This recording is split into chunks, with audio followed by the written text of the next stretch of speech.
Bon, salut les amis. Euh, ouais, je dis pas comment je m'appelle, je crois que vous avez tous reconnu. Enfin bon, ça y est, j'ai changé de lunettes là, ce temps-ci. Donc c'est Ernest Pipi Boudzi. Hein, voilà. Bon, c'est moi Ernest. Bon. Alors du coup, j'ai pas trop l'habitude de, en fait, de raconter des trucs sur les réseaux sociaux. Mais je voulais quand même vous raconter un truc qui m'est arrivé cet après-midi. Alors voilà. Donc, je me promenais dans la forêt avec moi-même. Euh, et du coup, enfin, pas que dans la forêt, je me promenais un petit peu aussi en dehors de la forêt. Enfin, voilà. Et donc, j'étais en train de me promener avec moi-même. euh, Quand d'un seul coup, on s'est posé une question. C'est vrai qu'on n'entend plus du tout de voitures circuler, même dans la forêt. Enfin, elles ne sont pas dans la forêt, mais elles circulent pas loin de la forêt, quoi.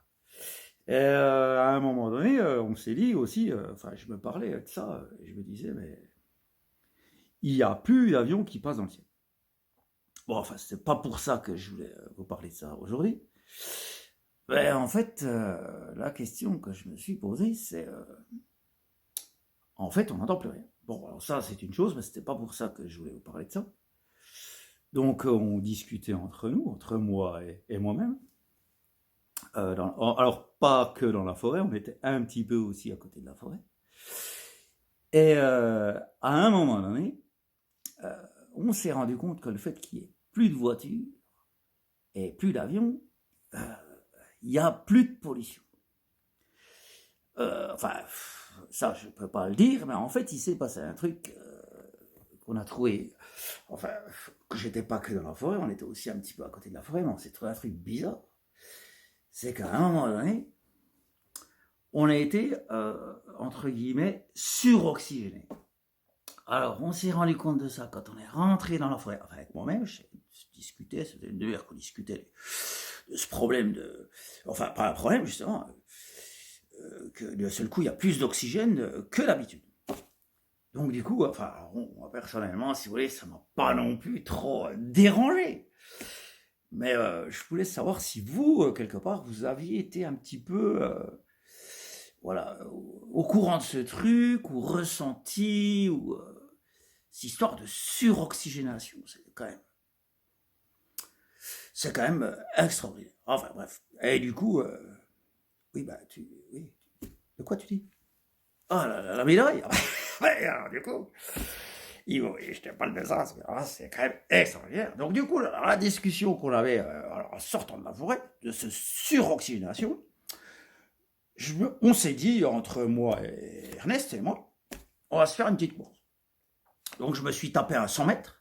Ah bah alors là, je vous explique pas. J'ai dû faire 100 mètres en 3 secondes, quoi. Donc du coup, enfin, après, j'ai pas une montre qui marche super bien, mais je dirais 4 secondes 5, quoi. Mais en attendant, la suroxygénation, c'est voilà. Enfin bon, moi après quelque part, je m'en fous un peu, quoi. J'ai gagné une médaille. Bon, voilà. Après, si je vous en parle, quoi. Enfin, je l'ai gagné, si tu veux, je me l'ai offert parce que j'ai dit, ça fait quand même longtemps que je n'avais pas fait 4 secondes 5 au 100 mètres. C'est quand même. Enfin voilà. Alors du coup, je me disais, je veux quand même vous en parler. Et puis, écoutez, je sais pas ce que vous en pensez. Alors, peut-être que je vous en reparlerai un autre jour, on verra bien, quoi. Mais c'est quand même une question que je me pose, quoi. Enfin, je sais pas ce que vous en pensez, vous, mais. Alors, sachant que j'étais pas tout le temps dans la forêt, on était un petit peu, hein, puisque je me discutais à moi-même, un petit peu à l'écart. Bon, allez, eh ben ciao à tous, puis. Ah la médaille, ça coûte